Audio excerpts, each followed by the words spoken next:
மாடே திங்க மாட்டேங்குது. புழு வத்துணும் புழு புழு அன்னைக்கு அந்த தட்டில் 7 புழுவா 6 புழுவா இருந்துச்சு. மறுபடியும் 50 இருக்குன்னா 7 புழு 6 என்ன முடியாது. நீங்கள் பூட்டக்குள்ளே இப்படி தூக்கிட்டாரு 10 இருக்குது.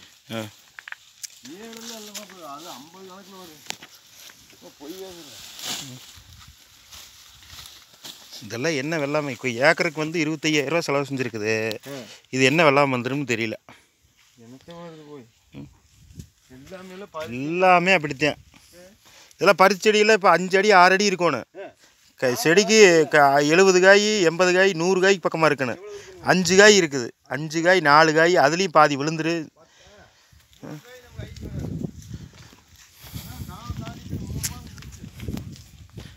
கவர்மெண்ட்டில் எப்போ பார்த்தாலும் சொல்லிடுறாங்க. எங்கள் அது சீனிவாசன் சொன்னாராமா, எங்கள் மாவட்டமெல்லாம் ஒன்றும் பிரச்சனை இல்லை, திண்டுக்கல் மாவட்டமெல்லாம்னு. திண்டுக்கல் மாவட்டமெல்லாம் எந்த பிரச்சனையும் இல்லை என்னாரா.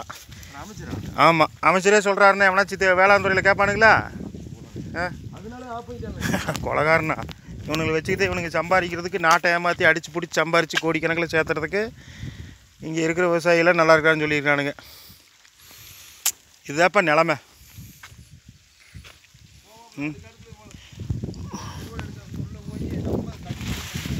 ரொம்ப என்ன அதை கடிச்சு கிடக்குது. பூரா புழுவுதே. அதில் என்ன வரப்போகுது?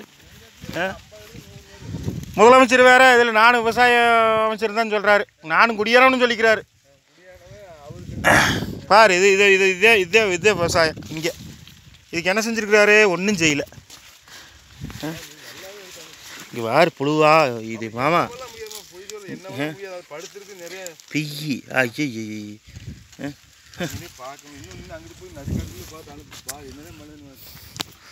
எனத்தை அனுப்புறதுக்கு நாடே ஊர் இப்படி தான் இருக்குது. நம்ம ஊர் மட்டும் இல்லை, இங்கேருந்து கள்ளிமந்தை வரையில் இதே நிலமை தான். கிழக்க ஒட்டகத்துறை வரையில் இதே நிலமை. மேக்க பழனி வரையில் போனோம், அது வரையில் அது இதே நிலமை தான். இன்னும் இந்த வளர்த்தி இருந்திருக்கணும். தெரியாது. 2 அடி இருக்குது. 2 அடியிலையுமே இதில் எத்தனை புழு இருக்குது? 1 2 3 எத்தனை ஓட்டையை போட்டிருக்குது? இதெல்லாம் பூரா புழு. இங்கே வாரு புழு பீய. ஒரு நோகாமல் எல்லாம் உட்காந்து பேசிக்கிட்டானுங்க ஏசியில் போட்டு. இங்கே வேறு மாமா, உங்களுக்கு கவர்மெண்ட்டில் வந்து நிதியெல்லாம் பேப்பரில் ஒதுக்கிடுறானுங்க. நம்மளை மாதிரி ஆளுங்க சாகுங்கடா, நீங்கள் ஓட்டு போட்டே சாகுங்கடா. நீ என்ன சாதியாக இருந்தால் தானே அவங்களுக்கு அதை பற்றியெல்லாம் கவலை இல்லை. ஆமாம், நீ என்ன சாதியாக இருந்தால் தானே விவசாயம் பண்ணினா செத்து போயிரு அப்படின்றானுங்க. என்ன அக்கறை அவனுக்கு? ஏதாச்சும் உனக்கு ஏதாச்சும் இப்போ இது வச்சுன்னு அக்கறையா? என்னமோ போனால் போதும்னு என்னைக்காச்சும் ஒரு நாளைக்கு விட்டாத்தியா. அது இன்னும் நம்ம மாவட்டத்தில் எல்லா மாவட்டத்தையும் அறிவிச்சிட்டாங்க. நம்ம மாவட்டத்தில் நம்ம ஏரியாவில் வந்து இன்சூரன்ஸ் அறிவிக்கலை கட்டுறதுக்கு.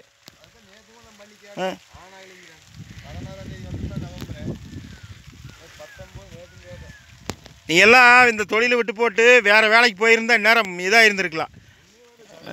இப்போ நம்மளுக்கு உனக்கு இருக்கிற அறிவு நம்ம அமைச்சருக்கு இருக்குதுங்கிறியா? நம்ம மாவட்டத்தில் இந்த எம்எல்ஏவுக்கு இருக்குதுங்கிறியா? ஒன்றும் இல்லை. அவனுக்கு எல்லாம் அங்கே உட்காந்துக்கிட்டு அந்த பூரா கிளறி விட்டுக்கிட்டு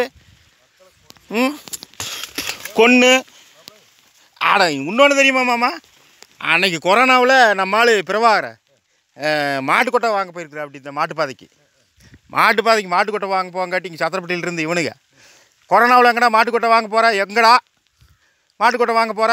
வா போகலாம், ஐயா கூப்பிட்றாருன்னு சொல்லி அங்கிட்டு கொண்டு போய் ரயில்வே ஸ்டேஷனுக்கு கொண்டு போய் அந்த ரயில்வே கேட்டுக்கு கொண்டு போய் 100 கூட 200 கூட 100 வாங்கிட்டு விட்டானுங்க.